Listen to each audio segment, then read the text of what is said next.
اور میرا طریقہ حج سیکھ لو، وہی حج قابل قبول ہوگا۔ بل حج المبرور لیس لہ جزاء الا الجنہ، اللہ تعالی حج مبرور قبول کرے گا جس کا صلہ جنت۔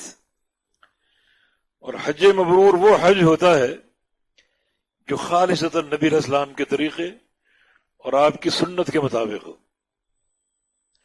بلکہ حج کے تعلق سے ایک ہی صحابی جابر رضی اللہ عنہ، ان کی ایک ہی حدیث پورا طریقہ حج بیان کرتی۔ اس دور کے عظیم محدث علامہ البانی رحمہ اللہ، ان کی کتاب کا نام بھی حجۃ النبی صلی اللہ علیہ وسلم کما رواہ عنہ جابر، نبی علیہ السلام کا حج جو سیدنا جابر نے بیان کیا، گھر سے نکلنے سے لے کر گھر واپس لوٹنے تک ایک ایک چیز دیکھی اور بیان کی۔ صحیح مسلم میں، بخاری میں وہ حدیث تفصیلی موجود ہے۔ حج کے موقع پر لوگوں کو دکھاتے ہیں اللہ کے نبی کا یہ طریقہ، یہ سنت، لیکن ٹس سے مس نہیں ہوتے۔ بس جو گھٹی میں بات ڈال کے بھیجا گیا ہے وہی کریں گے ہم۔ بدعات اور خرافات، اتنی مہنگی عبادت، اتنی قیمتی عبادت بدعات کی نظر کر کے آ جاتے ہیں، حالانکہ حج بیت اللہ ایک ایسا عمل ہے اگر وہ خالص طریقے سے سنت کے مطابق انجام دے دیا جائے تو سابقہ سارے صغیرہ اور کبیرہ گناہ معاف ہو جاتے ہیں۔ بلکہ میدان عرفات میں یہ حدیث بھی آتی ہے کہ اللہ رب العزت ان حاجیوں کے حقوق العباد اپنی ذمہ لے لیتا ہے جن کا حج خالص ہوتا ہے۔ عرفات کے میدان میں ان کی دعائیں، ان کا استغفار اللہ ایسا قبول کرتا ہے کہ اگر اس نے کوئی قتل کیا ہو، کسی کی مالی بددیانتی کی ہو، کسی کی غیبت کی ہو، یہ سارے حقوق العباد ہیں، اللہ تعالیٰ اس کے اس حج کی برکت سے اس کے یہ سارے حقوق اپنی ذمہ لے لیتا ہے اور اس بندے کو معاف کر دیتا ہے۔ لیکن کب؟ جب وہ حج مبرور ہو۔ نبی علیہ السلام کی وصیت پر غور نہیں کیا گیا کہ میرا یہ آخری حج ہے، طریقہ حج سیکھ لو، اس کی پیروی کرو، اس کی اتباع کرو۔ اکثریت ان لوگوں کی ہے، حجاج کی، جو خالی ہاتھ لوٹتے ہیں بلکہ لعنتیں اور پھٹکاریں لے کر لوٹتے ہیں، کیونکہ بدعت جو ہے یہ موجب لعنت ہے، اور اللہ کے گھر میں جا کر بدعات کا ارتکاب کرو گے تو لعنتوں میں کئی گنا اضافہ ہو جائے گا۔ تو آپ غور کریں کہ نبی علیہ السلام کی وصیتوں کا محور کیا ہے۔ آپ نے حج کے دوران یہ خبر دے دی کہ شاید میں آئندہ حج نہ کر سکوں، تو ایک وصیت کا معاملہ آپ کے سر پہ سوار تھا۔ حج سے واپس لوٹتے ہوئے ایک چشمہ آتا ہے خم، غدیر خم، وہاں اپنے صحابہ کو روک لیا اور ایک خطبہ بطور وصیت کے آپ نے ارشاد فرمایا، ایھا الناس، اے لوگو، انما انا بشر مثلکم، میں تم جیسا ایک انسان ہوں، تم جیسا ایک بشر ہوں، جیسے تمہیں موت اور فنا اور وفات لاحق ہے، مجھ پر بھی یہ وقت آنے والا ہے۔ فرمایا کہ یوشک ان یأتینی رسول ربی فاجیبہ، وہ وقت جلد آ رہا ہے کہ میرے پاس میرے رب کا رسول آ جائے، ملک الموت، اور میں اس کی بات کو، دعوت کو قبول کر لوں اور اس دنیا فانی سے کوچ کر جاؤں۔ فرمایا کہ انی تارک فیکم ثقلین، میں تمہارے بیچ دو ثقل چھوڑ کے جا رہا ہوں۔ سنیں آپ کی وصیت، تمہارے بیچ دو ثقل چھوڑ کے جا رہا ہوں۔ ثقل، ثقل بولتے ہیں بوجھ کو، ثقل اسی سے ہے، صا قاف لام۔ ثقل اس بوجھ کو کہتے ہیں کہ کوئی مسافر سفر پہ جا رہا ہو اور اپنی قیمتی ترین امانتیں کسی کو سونپ جائے کہ یہ میری قیمتی امانتیں ہیں، ان کو تم اپنے پاس رکھ لو، محفوظ رکھنا، ان کی حفاظت کرنا۔ ہو سکتا ہے ایسے چھوڑ جاؤں تو کوئی چور لے جائے، تو اس قیمتی امانت کو ثقل کہا جاتا ہے۔ انی تارکم فیکم ثقلین، میں 2 ثقل تم میں چھوڑ کر جا رہا ہوں، وہ میری قیمتی امانتیں ہیں، انہیں تم تھام لینا، تھامے رکھنا، ان کی حفاظت کرنا، ان کے اہتمام میں ساری صلاحیتیں صرف کر دینا۔ ایک تو کتاب اللہ، دوسرا میرے اہل بیت۔ کتاب اللہ سے مراد قرآن و حدیث، کیونکہ یہ بات محکم دلائل سے ثابت ہے کہ کتاب اللہ جب مطلقاً استعمال ہوگا تو اس سے مراد 2 چیزیں ہوں گی، ایک قرآن اور ایک نبی علیہ السلام کی حدیث۔ اور اس کی دلیل ایک دوسری حدیث میں، ترکت فیکم امرین لن تضلوا ما تمسکتم بہما کتاب اللہ و سنتی، تمہارے بیچ 2 چیزیں چھوڑ کر جا رہا ہوں، جب تک انہیں تھامے رہو گے دنیا کی کوئی طاقت تمہیں راہ راست سے ورغلا نہیں سکے گی، گمراہ نہیں کر سکے گی۔ قرآن پاک اور میری سنت، تو یہ اللہ کے نبی کا ثقل ہے، ایک بوجھل امانت ہے، قیمتی ترین امانت ہے جو امت کو سونپی جا رہی ہے۔ دوسرا میرے اہل بیت ہیں، ان کا اکرام، ان کا اہتمام، ان کی عزت اور ان کے شرف اور تقدس کا پورا خیال رکھنا تمہاری ذمہ داری۔ لیکن نبی جب اہل بیت کی وصیت کرے گا تو محبت تو مطلوب ہے ہی، لیکن اس سے اہم چیز جو مطلوب ہے وہ یہ ہے کہ اگر میرے اہل بیت کو چھوڑ دو گے تو پھر وہ سارا دین چھوڑنا پڑے گا جو اہل بیت کے توسط سے تم تک پہنچے گا۔ دین کا بڑا حصہ اہل بیت کے ذریعے ہمیں حاصل ہوا ہے۔ اہل بیت کون ہے؟ ایک شخص کی اہل بیت 2 قسم کے ہیں، ایک وہ جن سے اس کا تعلق نسبی ہے، جیسے اولاد ہے، بیٹے بیٹیاں، نسبی تعلق، یہ اہل بیت میں سے۔ دوسری قسم ان اہل بیت کی ہے جن سے اس کا تعلق مصاہرت کا ہے، دامادی کا، نکاح کا۔ کسی خاتون سے نکاح ہو گیا، وہ کسی اور برادری کی کیوں نہ ہو، اب وہ آپ کے اہل بیت میں شامل ہوگی۔ ازواج مطہرات تمام کی تمام اہل بیت ہیں، حسن و حسین اہل بیت ہیں نسبی تعلق سے، اور عائشہ اور میمونہ اور ام سلمہ اہل البیت ہیں مصاہرت کے تعلق سے۔ اور کتنا ذخیرہ حدیث اہل بیت کے تعلق سے اور توسط سے مروی۔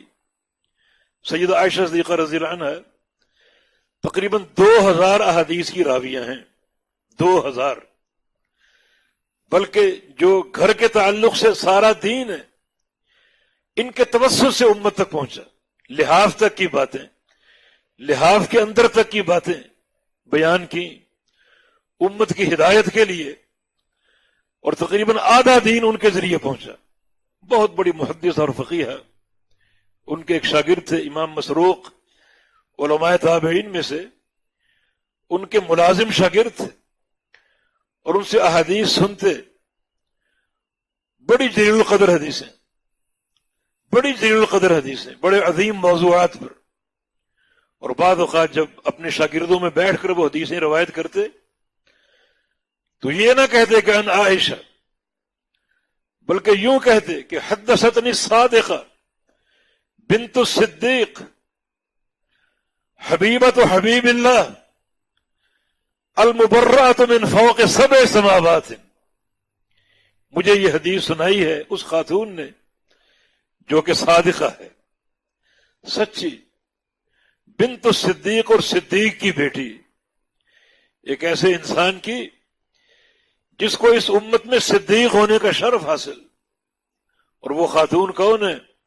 حبیبۃ حبیب اللہ، اللہ کے حبیب کی حبیبہ ہے، اللہ کے حبیب محمد الرسول اللہ صلی اللہ علیہ وسلم ان کی حبیبہ ہے۔ کیونکہ ایک بار عمرو بن عاص نے پوچھا تھا من احب الناس الیک، آپ کو اس امت میں سب سے بڑھ کر محبت کس سے ہے؟ فرمایا کہ عائشہ سے ہے۔ پوچھا کہ من الرجال، مردوں میں سے کس سے ہے؟ فرمایا کہ ابوہا، عائشہ کے ابو بکر صدیق سے ہے۔ تو یہ خاتون کون ہے؟ صادقہ ہے، صدیق کی بیٹی ہے، اور اللہ کے محبوب کی محبوبہ ہے۔ المبرأۃ من فوق 7 سماوات، جن پر جب تہمت لگی تو اللہ تعالیٰ نے 7ویں آسمان کے اوپر سے وہی بھیج کر ان کو بری کیا۔ لوگوں یہ حدیث اس خاتون نے سنائی، بہت بڑا شرف ہے۔ تو آپ نے وصیت کی، کتاب و سنت کی اور اہل بیت کی۔ اس وصیت کا اہل بیت کی وصیت میں 2 چیزیں مقصود ہیں۔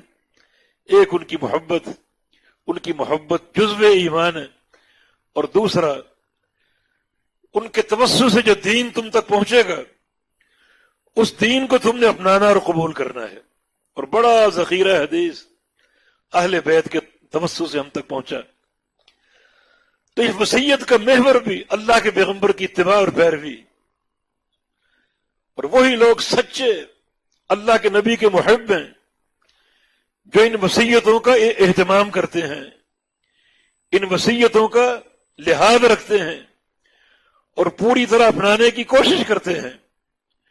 وہ اپنے دعوی محبت میں سچے ہیں۔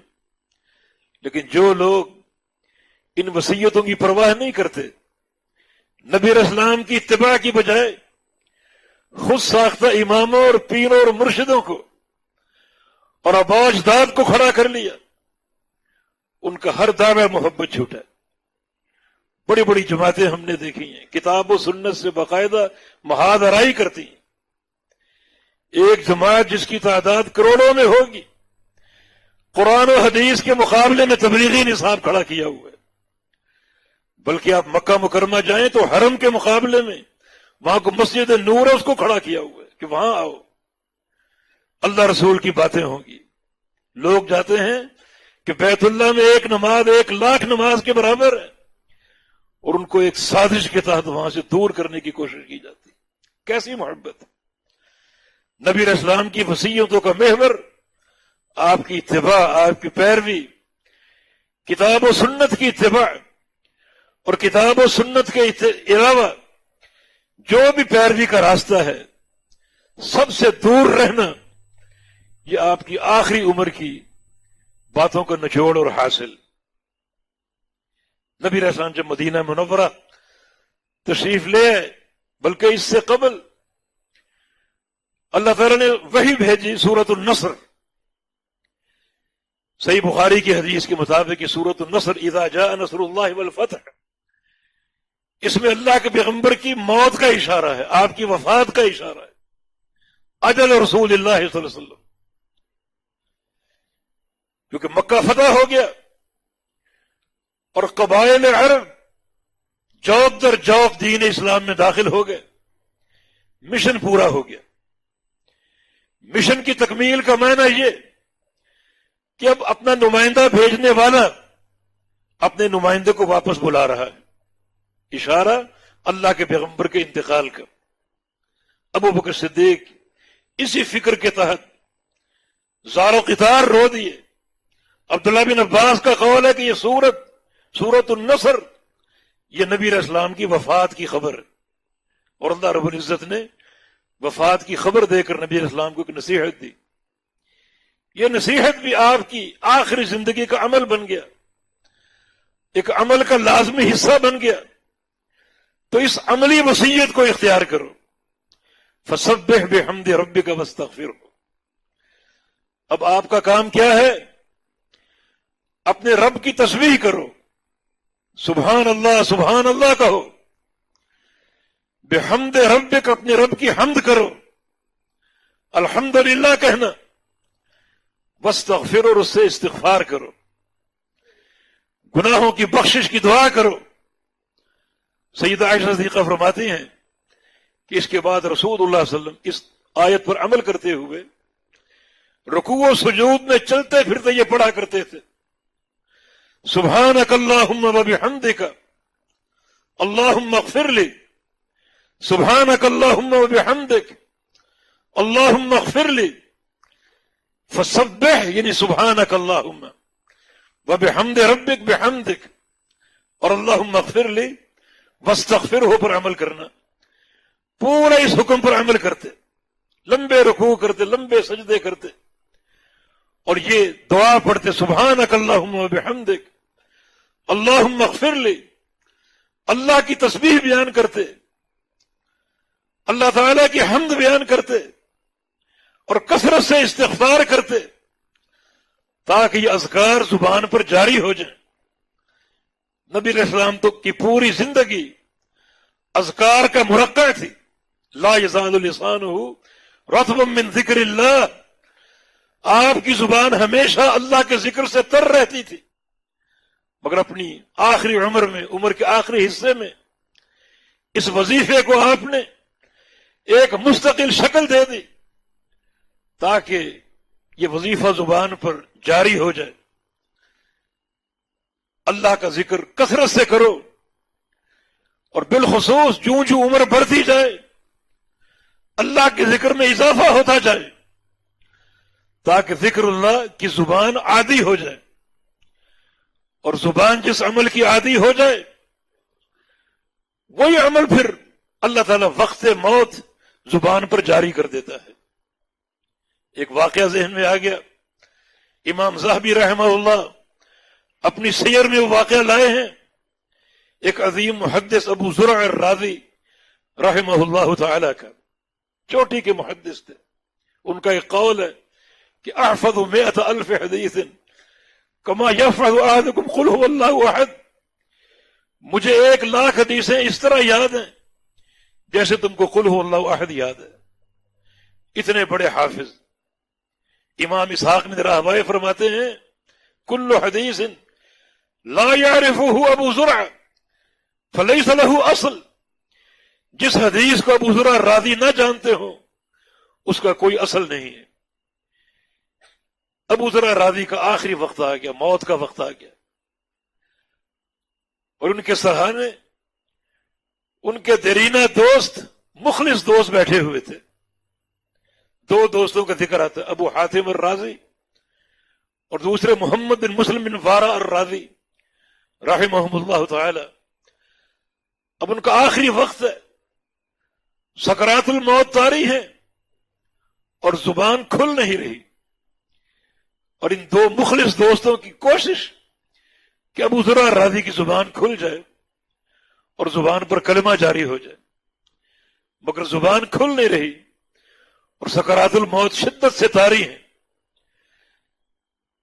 کوئی ترکیب کارگر ثابت نہیں ہو رہی۔ بالآخر ایک مشورہ کیا کہ ساری زندگی حدیث سے تعلق رہا ہے، کوئی ایسی حدیث نکالیں جس میں کلمہ لا الہ الا اللہ آتا ہو، وہ حدیث پڑھیں ان کے سامنے تو ہو سکتا ہے پرانا عہد یاد آ جائے، جو زندگی بھر کا عمل تھا حدیثیں پڑھنے اور پڑھانے کا، تو اللہ تعالیٰ ان کو اسی برکت سے وہ حدیث پڑھنے یعنی کلمہ پڑھنے کی توفیق دے دے۔ چنانچہ ایک حدیث کا انتخاب ہوا، ابو حاتم الرازی نے اپنی سند سے وہ حدیث پڑھنا شروع کی، سند پوری کی اور ٹھہر گئے، حدیث مکمل نہیں کی۔ پھر ابن وارا نے وہی حدیث اپنی سند سے پڑھنی شروع کی، سند پوری کی اور ٹھہر گئے اور متن نہیں پڑھا۔ اللہ تعالیٰ نے ابو زرع الرازی کی زبان کھول دی، وہ پرانا عہد یاد آ گیا، حدثنا اخبرنا کے نظارے سامنے آ گئے، اسی حالت میں اس حدیث کی سند دہرائی۔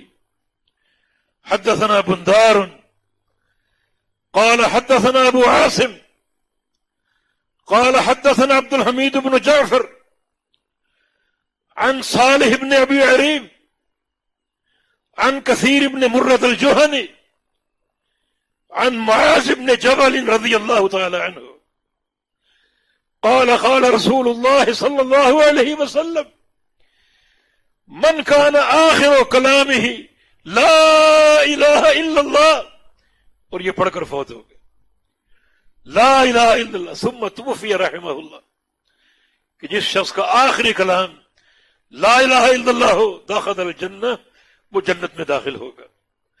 تو پوری زندگی ایک شغل رہا حدیث سے، اسانید سے، اور اللہ تعالیٰ نے اسی برکت سے ان کی وفات کے وقت اسی چیز کو، اسی عمل کو زبان پر جاری کر دیا۔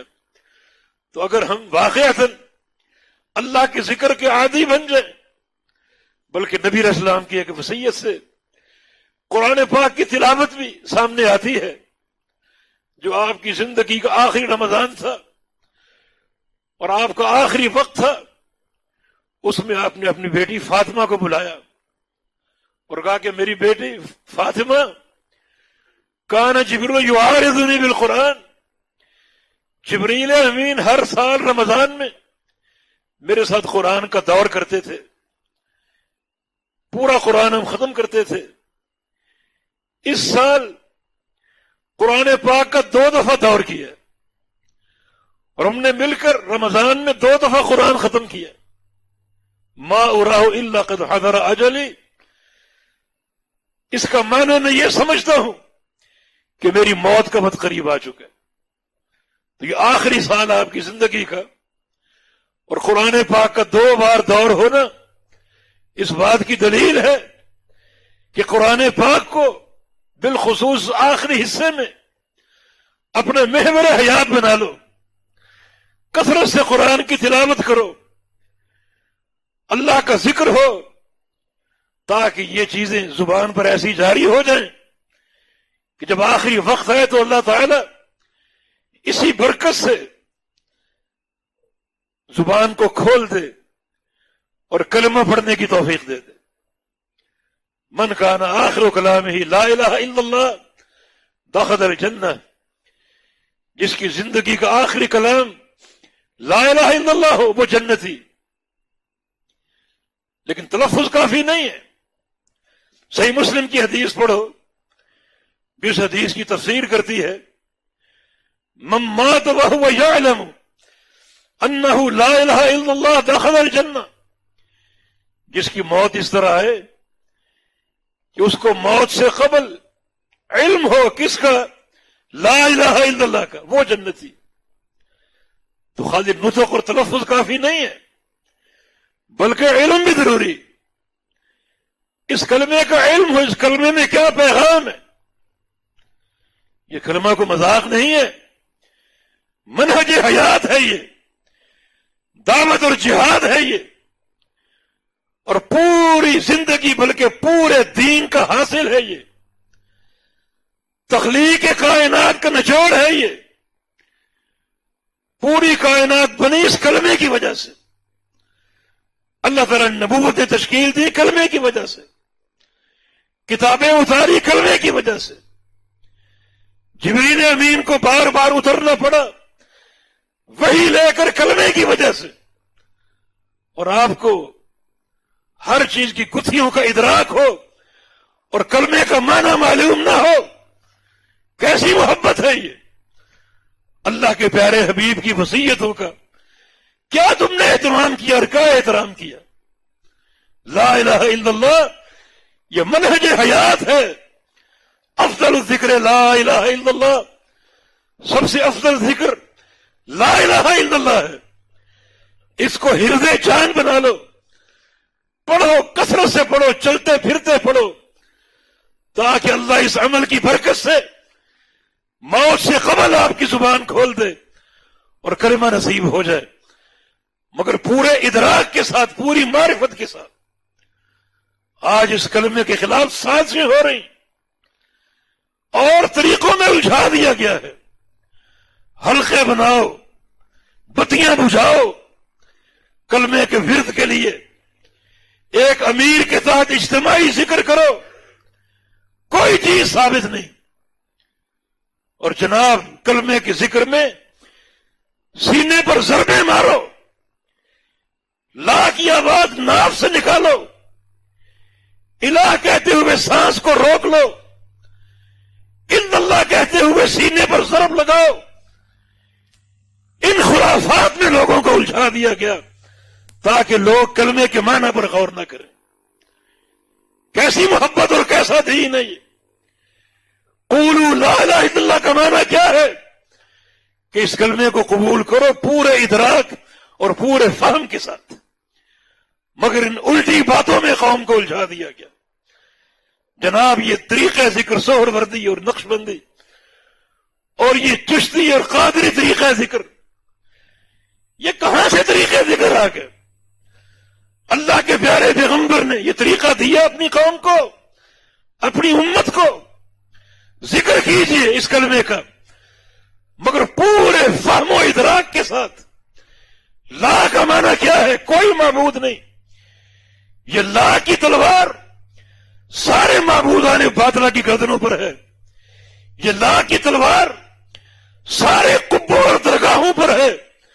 کوئی لاہوری سرکار یا اجمیری سرکار ہو، ملتانی سرکار ہو یا کراچی کی سرکار ہو، اگر یہ سرکاریں بھی قائم رکھو گے، ان کی مجاورتیں بھی ہوں گی اور لا بھی کہو گے، تو یہ ایک ایسا تضاد ہے جو اللہ کی ناراضگی کا موجب ہے. نہیں، یہ لا کی تلوار ان تمام شرکیات کا خاتمہ کر کے ان کے گلے کاٹ کر الا اللہ کی صورت میں ایک اللہ کی توحید پر قوم کو لاتی ہے. اور یہ وہ آخری عمر کی باتیں ہیں جو اللہ کے پیارے پیغمبر نے فرمائی. سیدنا معاذ کو یمن بھیجا، آخری دور کی باتیں ہیں. گھوڑے پر سوار کرا دیا اور ساتھ ساتھ چلنے لگے. فرمایا کیا ہے معاذ؟ لعلک ان تمر بقبری، ممکن ہے تم یمن سے واپس آؤ، مدینہ جب بھی آؤ تو تیرا گزر میری قبر کے پاس سے ہو. اب تم نے کیا کرنا ہے؟ فدعوہم الی شہادت ان لا الہ الا اللہ. یمن جاؤ، اہل یمن کو لا الہ الا اللہ کی گواہی کی دعوت دینا، یہ کلمہ ان کی گھٹی میں ڈال دینا، اس کا فہم و ادراک ان پر واضح کر دینا. فَإِنْهُمْ أَطَاعُوكَ لِذَلِكَ فَأَخْبِرْهُمْ بِأَنَّ اللَّهَ افْتَرَضَ عَلَيْهِمْ 5 صلوات فِي الْيَوْمِ وَاللَّيْلَةِ. اگر تمہاری اس بات کو قبول کر لیں پھر ان کو بتانا کہ اللہ تعالیٰ نے تم پر 5 نمازیں بھی فرض کی، مگر نمازوں کی دعوت توحید کی دعوت کے بعد ہے. اگر توحید قبول نہیں کرتے تو 5 نمازیں کیا، تہجد کا اہتمام کریں، اشراق و ضحیٰ کا اہتمام کریں، اللہ تعالیٰ کوئی نماز قبول نہیں کرے گا. نمازوں کی قبولیت توحید کی صحت پر موقوف اور مبنی.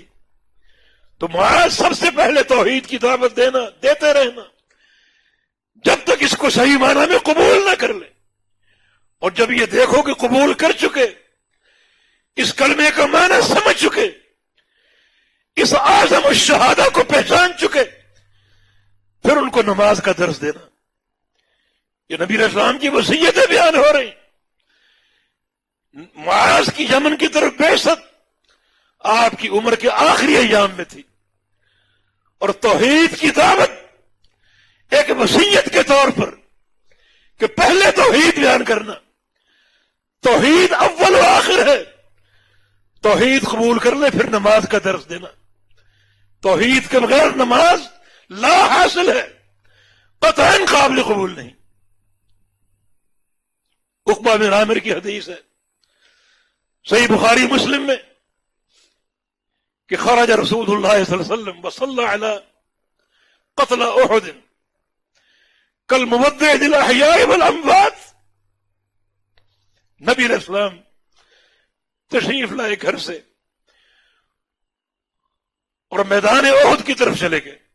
بعد 8 سنوات، جنگ احد کے 8 سال بعد. 8 سال کا معنی یہ کہ 11 ربیع الاول کو جس میں آپ کا انتقال ہوا. یہ بھی آخری دور کا قصہ ہے. اور جا کر شہدائے احد پر آپ نے رحمت کی دعا مانگی، کل مودع للاحیاء والاموات. اور اللہ کے پیارے پیغمبر کا یہ عمل اس لیے تھا کہ آپ زندوں اور فوت شدہ لوگوں کو الوداع کہنا چاہتے تھے کہ امت کے ساتھ وقت گزار لیا تقریباً 23 سال، اور یہ آج آپ کے گھر سے نکلنا امت کی تودیع کے لیے، الوداع کہنے کے لیے احیاء اور اموات کو، فوت شدگان کو، اور فوت شدگان کے الوداع کے لیے آپ نے شہدائے احد کا قصد کیا. ان کی شہادت کے 8 سال بعد ان کے لیے رحمت کی دعائیں مانگی. اس طرح آپ نے اموات کو، فوت شدگان کو الوداع کہہ دیا. پھر مدینے مسجد میں واپس لوٹے، منبر موجود تھا، تیار تھا، اور سامنے صحابہ کرام جمع تھے۔ اب آپ نے صحابہ کو ایک واعظ کیا، مانا جو احیاء ہیں، زندہ ہیں، انہیں الوداع کہہ رہے، فوت شدگان کو بھی اور زندوں کو بھی الوداع کہہ رہے۔ اس توضیح میں آپ نے ایک مختصر سا خطبہ ارشاد فرمایا۔ آپ نے کیا فرمایا کہ لوگو لا اخشى علیکم ان تشرکوا بعدی، مجھے تم پر یہ ڈر نہیں ہے کہ تم میرے بعد شرک کرو۔ وہی توحید کی باتیں، توحید کے تعلق سے آپ نے بڑی پختہ تربیت کر دی تھی۔ اب شیطان تم سے شرک نہیں کروا سکے، کہ مخاطب صحابہ ہیں، پوری امت نہیں ہے۔ کوئی شخص یہ نہ کہے کہ پوری امت اب شرک نہیں کرے گی، نہیں، صحابہ کی تربیت اس مقام تک پہنچ چکی تھی کہ آپ نے فرمایا کہ اب شیطان تم سے شرک نہیں کروا سکے گا۔ شرک تو ہوگا، اور آپ کی کئی حدیثیں موجود ہیں اس امت میں شرک کے موجود ہونے کی۔ لا تقوم الساعة حتى تضطرب الیات نساء بنی دوس علی ذی الخلصہ، کہ قیامت سے قبل یمن کے قبیلے بنو دوس کی عورتیں ذو الخلصہ نامی بت پر جا کر رقص کریں گی، طواف کریں گی، وہاں سجدے کریں گی۔ تو شرک کی خبر تو آپ نے دی ہے، اور بے شمار حدیثیں موجود ہیں۔ تو یہاں مخاطب صحابہ ہیں کہ شیطان تم سے شرک نہیں کروا سکے گا۔ ولیکن اخشى علیکم الدنیا، مجھے ڈر ہے تمہیں دنیا کی گرفتاری کا، کہ تمہیں دنیا گرفتار نہ کر لے۔ تبسط علیکم کما بسطت علی من قال قبلکم، کہ تم پر دنیا فراخ کر دی جائے جیسے پہلے لوگوں پر فراخ کر دی گئی۔ فتہلککم کما اہلکتہم، اور یہ دنیا کی فراخی تمہیں تباہ و برباد کر دے جیسے سابقہ لوگوں کو تباہ و برباد کر چکی۔ اس وصیت کا محور کیا ہے؟ اللہ تعالیٰ کی توحید اور دنیا کی فراخی کا ڈر۔ امام دارمی رحمہ اللہ ایک چھوٹا سا قصہ لائے ہیں۔ سلیمان بن عبد الملک جو بنو امیہ کے خلیفہ تھے، مدینہ سے گزر رہے تھے، پوچھا کہ کوئی یہاں ایسا شخص ہے جس نے کسی صحابی کو دیکھا ہو، یعنی تابعی، کیونکہ تابعی ہونا بھی ایک شرف ہے، جیسے صحابیت ایک شرف ہے ایسے تابعی ہونا بھی ایک شرف ہے۔ صحیح بخاری کی حدیث ہے، یغزو فئام من الناس فیسأل هل فیکم من صاحب رسول اللہ صلی اللہ علیہ وسلم، ایک گروہ نکلے گا جہاد کے لیے، پوچھا جائے گا کہ تم میں کوئی ایک صحابی ہے؟ جواب ملے گا ہاں ایک صحابی ہے۔ فیفتح اللہ لہم، اللہ اس ایک صحابی کے موجود ہونے کی برکت سے اس گروہ کو فتح دے دے گا۔ کچھ عرصے بعد ایک اور گروہ نکلے گا، پوچھا جائے گا تم میں کوئی تابعی ہے، کوئی ایک شخصیت ایسی ہے جس نے کسی صحابی کو دیکھا ہو؟ جواب ملے گا ہاں فلاں شخصیت ہے جو صحابی کی زیارت سے فیض یاب ہوا ہے۔ اللہ اس تابعی کی برکت سے بھی اس گروہ کو فتح دے دے گا۔ تو صحابیت اور تابعیت یہ ایک شرف کی علامت ہے۔ سلیمان نے پوچھا کوئی ایسی شخصیت ہے جس نے کسی صحابی کو دیکھا ہو؟ جواب ملا کہ ہاں ابو حازم مشہور محدث علماء تابعین میں سے وہ موجود ہیں، زندہ ہیں، اور کئی صحابہ کے شاگرد ہیں۔ کہا کہ ملنا چاہتا ہوں۔ ملاقات کا انتظام ہو گیا۔ سلیمان نے ان سے سوال کیا کہ کیا وجہ ہمارے دل آخرت کی طرف متوجہ نہیں ہوتے، سفر آخرت سے بھاگتے ہیں، دوری اختیار کرتے، نفرت اختیار کرتے ہیں؟ فرمایا اس کی وجہ یہ ہے کہ امرتم الدنیا وخربتم الآخرہ، تم نے دنیا آباد کر دی اور آخرت کو ویران کر دیا۔ دنیا میں کوٹھیاں، بنگلے، سواریاں، نوکر چاکر، باغات، کپڑے لتے، دنیا کو تم نے آباد کر لیا، آخرت کو ویران کر لیا۔ تو ایک آباد چیز کو چھوڑ کر ویران اور برباد جگہ پر کون جائے گا؟ کون شخص یہ کہے گا کہ اپنے کروڑوں کے کاروبار کو چھوڑ کر کسی جنگل میں لیا ڈال لوں؟ یہ وجہ ہے کہ دنیا آباد کر لی گئی اور آخرت کو ویران کر لیا گیا۔ سلیمان رو پڑا اور پھر کہا کہ مجھے یہ بتاؤ کہ اللہ تعالیٰ پر قیامت کی دن حاضری کا منظر کیا ہے؟ اس لمحے کو ہمارے قریب کر سکتے ہو؟ اللہ تعالیٰ پر پیشی کی صورتحال کیا ہے؟ فرمایا کہ ہاں، ایک نیک شخص، متقی اور پرہیزگار اللہ تعالیٰ پر پیش ہوگا۔ کیسے؟ جیسے ایک بندہ 8-10 سال اپنے گھر سے دور رہا ہو، آج واپس لوٹ رہا ہے، آنے والا بھی خوش ہے اور اس کی اہل بھی خوش ہے۔ ایک متقی انسان اسی طرح پیش ہوگا، اللہ بھی خوش ہوگا، وہ بھی خوش ہوگا، اللہ بھی راضی، وہ بھی راضی۔ جیسے نبی علیہ السلام نے ایک صحابی کے جنازے پر اس کے لیے دعا کی تھی، اللہم القا عبدک ھذا وانت تضحک الیہ وہو یضحک الیک، یا اللہ اپنے بندے سے اس طرح ملنا کہ یہ بندہ تجھے دیکھ کر ہنسے اور تو اسے دیکھ کر ہنسے۔ یہ پیشی اس شخص کی ہوگی جس نے دنیا میں منہج تقوی اختیار کر لیا، للہیت کی مخلص ہو گیا، توحید کا پیروکار ہو گیا اور اللہ کے پیارے پیغمبر کی محبت اور سنت کی محبت سے دل کو آباد کر لیا۔ یہ اس کی پیشی کا منظر ہے۔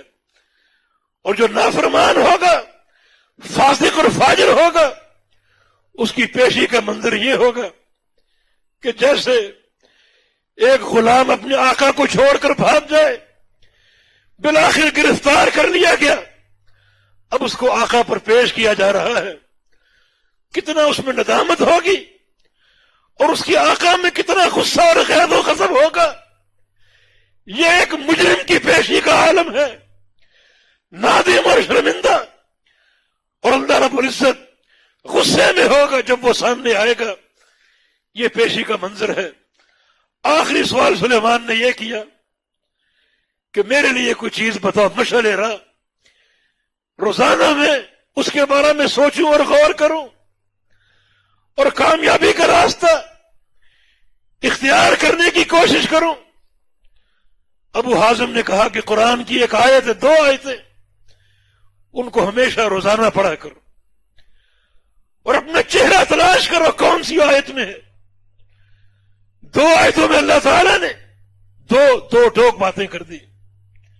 روزانہ دیکھو، اپنے کردار پر ان کو پیش کرو، روزانہ تلاش کرو کہ میری شکل کہاں پر، میرا چہرہ کہاں پر۔ سورہ انفطار کی 2 آیتیں، ان الابرار لفی نعیم وان الفجار لفی جحیم۔ 2 ٹوک باتیں، ابرار جنت میں جائیں گے اور فجار جہنم میں جائیں گے۔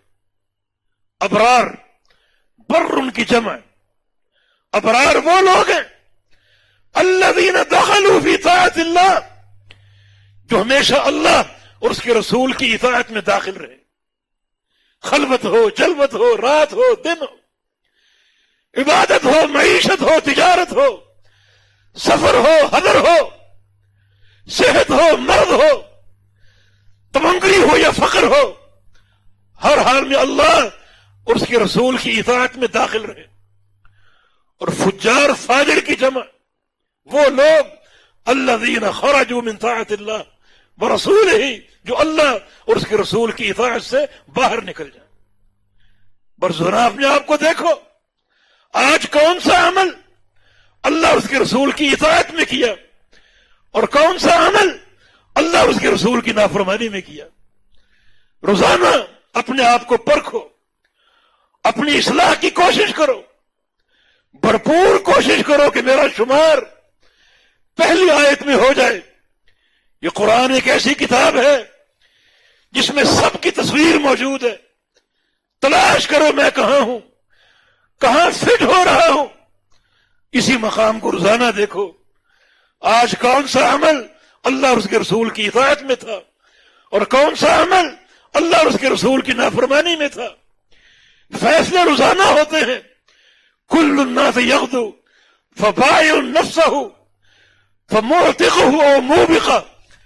ہر شخص گھر سے نکلتا ہے صبح کو, اپنے آپ کو بیچتا ہے, اور جب شام کو گھر لوٹتا ہے تو یا تو جنتی بن کر لوٹتا ہے یا جہنمی بن کر لوٹتا ہے. دن بھر کیا کیا, عبادت کا عالم کیا تھا, کس کس سے ملا, کیا اس کے سیاسی عوارض تھے, کیا اس کی اخلاقیات تھی, کیا اس کی معیشت تھی. جب شام ہوتی ہے یا تو جنتی بن چکا ہوتا ہے یا جہنمی بن چکا ہوتا ہے. تو اپنے آپ کو ابرار میں شامل کرو. یہ کوشش کرو روزانہ کہ میرا چہرہ ابرار میں نظر آئے, فجار میں نہیں. ابرار کون ہے؟ جو ہر حال میں اللہ اور اس کے رسول کی اطاعت میں رہے. اور فجار کون ہے؟ جو اطاعت سے نکل جائیں. نمازی ابرار میں سے ہیں اور زانی اور ڈاکو فجار میں سے ہیں. لیکن میں آپ سے پوچھتا ہوں, ایک ایسا نمازی ہو جو پابند تو ہے, حاجی ہو, ہر سال حج تو کرتا ہے, مگر اس کی نمازوں اور حج کا طریقہ اللہ کے پیغمبر کے طریقے کے خلاف ہے. وہ ابرار میں سے یا فجار میں سے؟ ابرار وہ ہیں جو اطاعت میں رہے. نمازی ہونا ابرار کی علامت. لیکن اگر نماز کا طریقہ اللہ کے پیارے پیغمبر کے طریقے کے خلاف ہے تو ابرار نہیں, فجار میں سے. حج کرنا ابرار کی علامت, لیکن طریقہ حج اگر اللہ کے پیغمبر کے طریقے کے خلاف ہے تو ابرار میں سے نہیں, فجار میں سے ہے. تو اس ساری تفصیل کو سامنے رکھتے ہوئے اور اللہ کے پیغمبر کی وصیتوں کو سامنے رکھتے ہوئے اپنے نصب و عین کا تعین کیجئے کہ نبی علیہ السلام اپنے آخری دور میں کیا پیغام دے کر گئے. کچھ وصیتیں ابھی باقی ہیں, انشاءاللہ بیان ہوں گی اللہ تعالیٰ کی توفیق سے. لیکن آج جو بیان ہوا اس کا ماحصل اللہ تعالیٰ کی توحید, اللہ کے پیارے پیغمبر کا انقیاد, ہر عمل میں آپ کی پیروی. یاد رکھو اس پیروی میں کوئی اشکال نہیں, کسی قسم کا کوئی ابہام نہیں. یہ بھی پیارے پیغمبر کی آخری زندگی کا ایک فرمان ہے کہ ترکتکم علی البیضاء لیلھا ونہارھا سواء, کہ دنیا سے جا رہا ہوں تمہیں ایک روشن راستہ دے کر. تکلیفیں بہت سہی, مکہ کے 13 سال دعوتی ایوانوں میں اور مدینہ کے 10 سال جہادی میدانوں میں تکلیفیں بہت سہی, لیکن میں تمہیں ایک سچا روشن واضح دین دینے میں کامیاب ہو چکا ہوں. اتنا روشن ہے کہ اس کی رات بھی دن کی طرح روشن ہے, اجالا ہی اجالا ہے. لقد جاءکم من اللہ نور, یہ دین منارہ نور ہے, روشنی کا ایک ایسا منار ہے جو سب کو دکھائی دیتا ہے.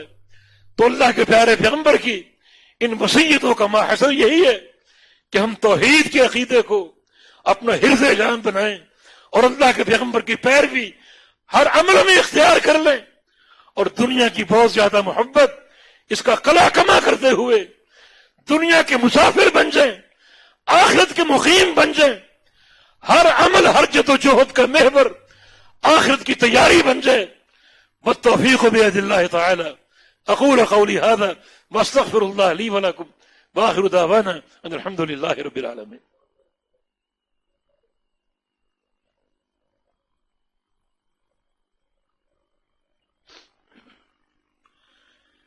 الحمد للہ والصلاة والسلام علی رسول اللہ وبعد. یہ دوران خطبہ ایک وصیت میرے ذہن میں آئی. وہ وصیت مرنے کے بعد کی ایک وصیت میرے سامنے آئی. یعنی فائدے کے پیش نظر وہ مختصر بتا دیتا ہوں. جب نبی علیہ السلام معراج پر گئے تو ابراہیم علیہ السلام خلیل اللہ سے ملاقات ہوئی, اور جب ان سے مل کر واپس آنے لگے تو ابراہیم علیہ السلام نے فرمایا کہ اقرِ امتک منی السلام، اپنی امت کو میرا سلام کہہ دینا. یہ سلام آپ سب کے لیے، اپنی امت کو میرا سلام کہہ دینا.